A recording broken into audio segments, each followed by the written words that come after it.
Muy buenos días, bienvenidos a este especial informativo en donde exploraremos las distintas formas del ejercicio del poder político que marcaron en el siglo XX.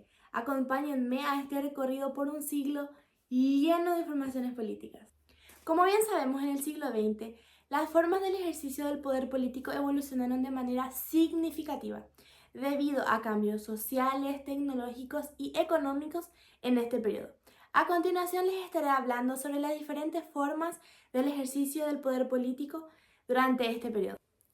En primer lugar tenemos a la democracia liberal, que se consolidó en países como Estados Unidos, Reino Unido, Francia y otros países en Europa Occidental.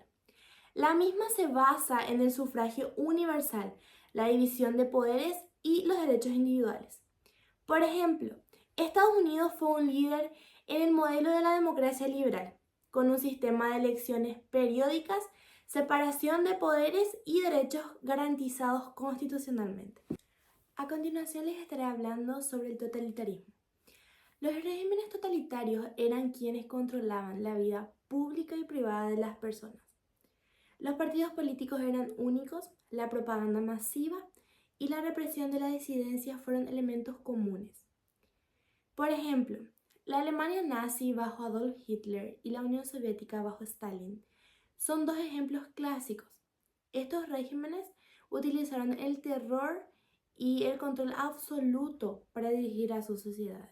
Seguidamente les hablaré sobre el fascismo, que surgió en Europa como una reacción contra el comunismo y el socialismo. Estos regímenes fascistas eran autoritarios, ultranacionalistas y militaristas, promoviendo una identidad fuerte y la lealtad al líder. Por ejemplo, el fascismo en Italia bajo Benito Mussolini y el franquismo en España bajo Francisco Franco fueron formas de gobierno que basaban su legitimidad en la autoridad centralizada y la exaltación de la nación.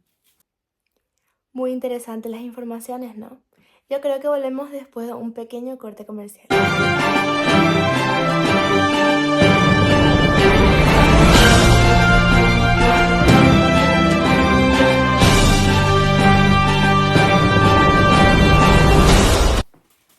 Volviendo al corte comercial, les quiero hablar sobre la Guerra Fría y los bloques ideológicos.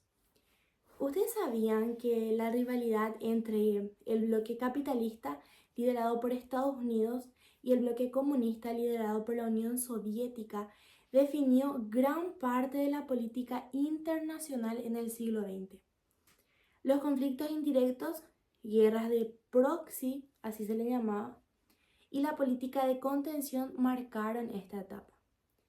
Yo recuerdo también haber leído sobre esto, les voy a comentar un poco, que en la guerra de Corea, la guerra de Vietnam, la crisis de los misiles en Cuba y la invasión soviética de Afganistán son ejemplos de enfrentamientos indirectos entre los dos bloques.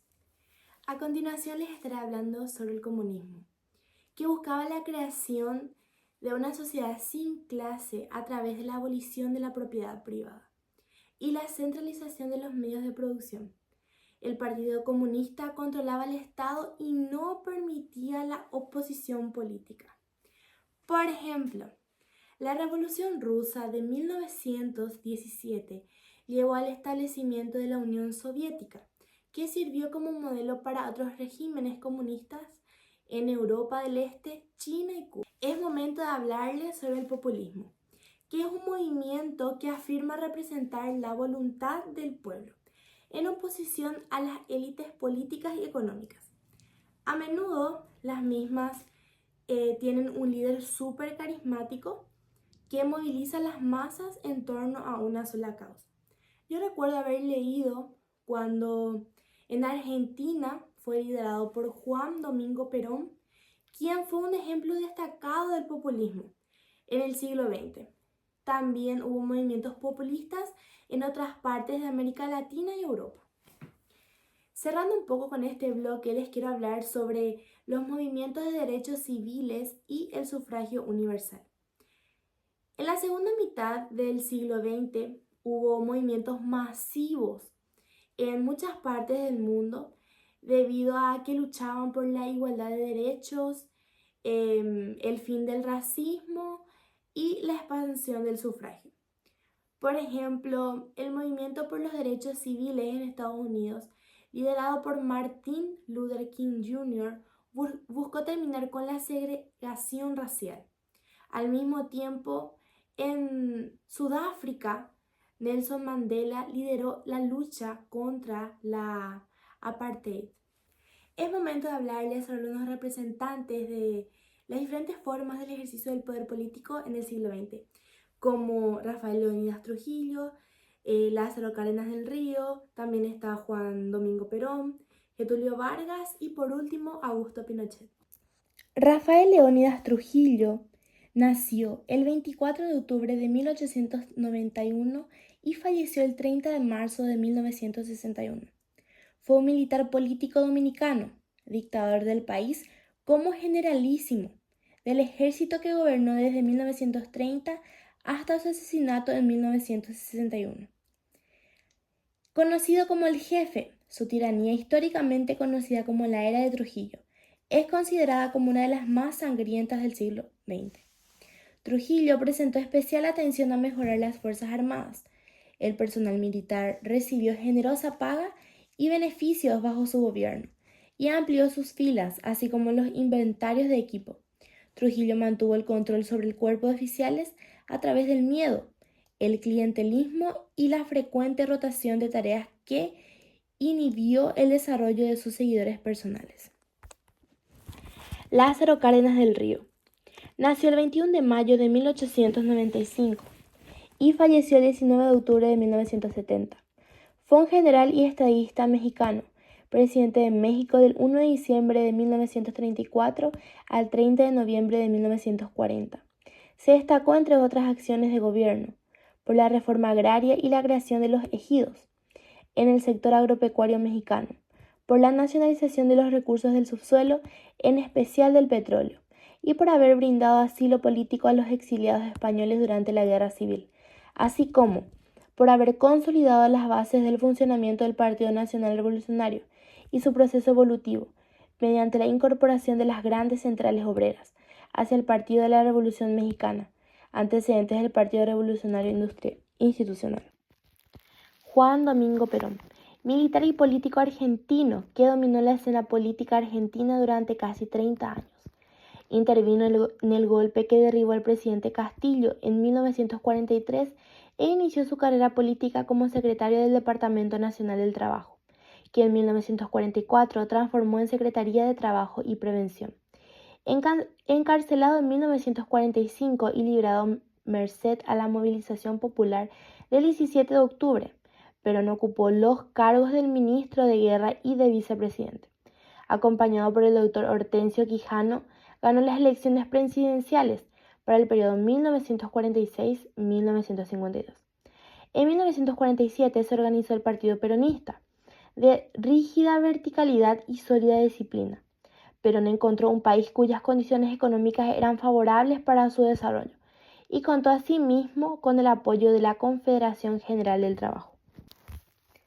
Getúlio Vargas, Dornelles Vargas, Sao Borja, 19 de abril de 1882, Río de Janeiro, 24 de agosto de 1954.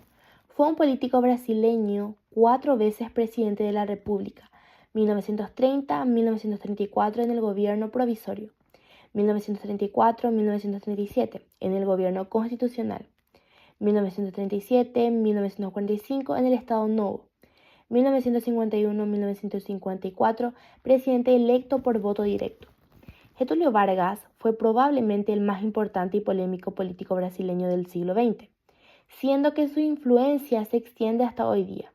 Su herencia política es reclamada al menos por 2 partidos actuales: el Partido Democrático Trabalhista, PDT, y el Partido Trabalhista brasileiro.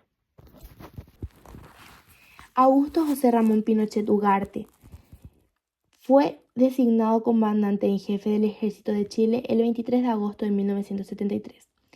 El 11 de septiembre de ese año dirigió un golpe de Estado que derrocó al gobierno del presidente Salvador Allende, Desde ese momento, Pinochet asumió el gobierno del país, primero como presidente de la Junta Militar de Gobierno, cargo que desempeñó hasta 1981, al que se sumó el título de jefe supremo de la nación el 27 de junio de 1974, que le confería el poder ejecutivo.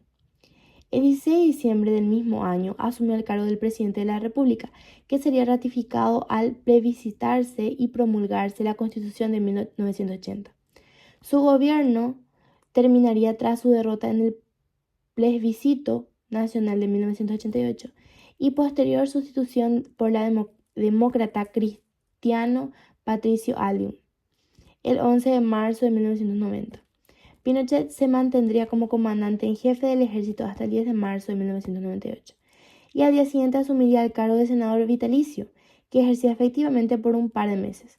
La dictadura de Pinochet ha sido ampliamente criticada y rechazada, tanto en su país de meses como en el resto del mundo, por las graves y diversas violaciones de los derechos humanos cometidas en ese periodo, por lo que Pinochet debió enfrentar diversos procesos judiciales, algunos de los cuales fueron sobreseídos en vida antes de que se dictara una resolución definitiva.